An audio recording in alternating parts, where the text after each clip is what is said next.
Prvo je potrebno da se ulogujemo na ChatGPT, besplatna verzija je 3.5 i u ovom trenutku ona je sasvim dovoljna za ovaj zadatak.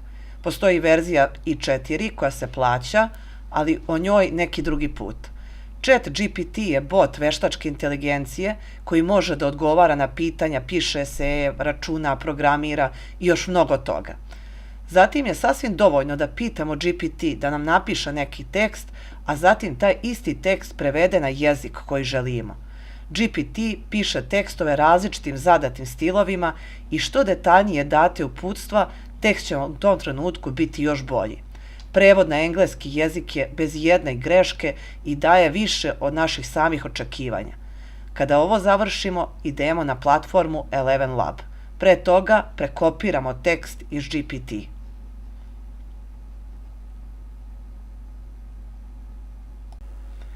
Potrebno je prvo da prekopiramo tekst koji želimo da drugi glas čita, ako nismo zadovoljni svojim glasom, ili na nekom stranom jeziku, engleskom. Probat ćemo prvo na srpskom, copy, a zatim idemo na Eleven Labs.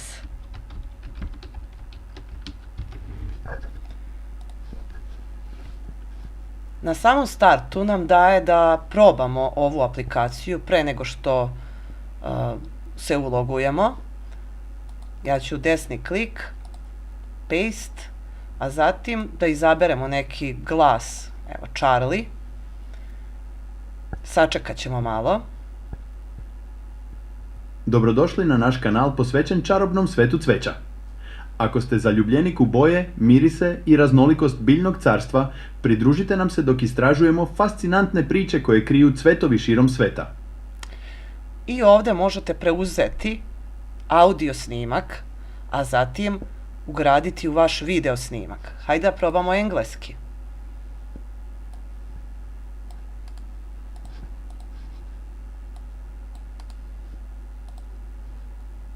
Obeležimo ovde engleski. Hop. Life is like riding a bicycle. To keep your balance, you must keep moving. Sačekat ćemo malo.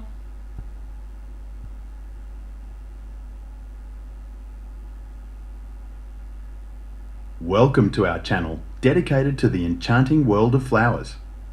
If you're a lover of colors, scents, and the diversity of the... Znači, to je isti onaj tekst, samo preveden na engleski jezik. Ako odemo na pricing, vidjet ćemo da imamo besplatnu verziju, ona daje 3 glasa i zaista je jeftina start verzija koja daje 10 glasova i $11 koja daje 30 glasova i još za mnogo mogućnosti.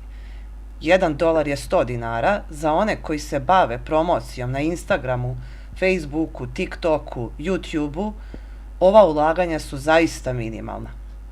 Eto, toliko. Ako budete želeli, možete da se ulogujete i zatim vaše snimke ili prevedete na strane jezike ili ako niste zadovoljni svojim glasom, postoji mogućnost da neko drugi čita ono što vi napišete.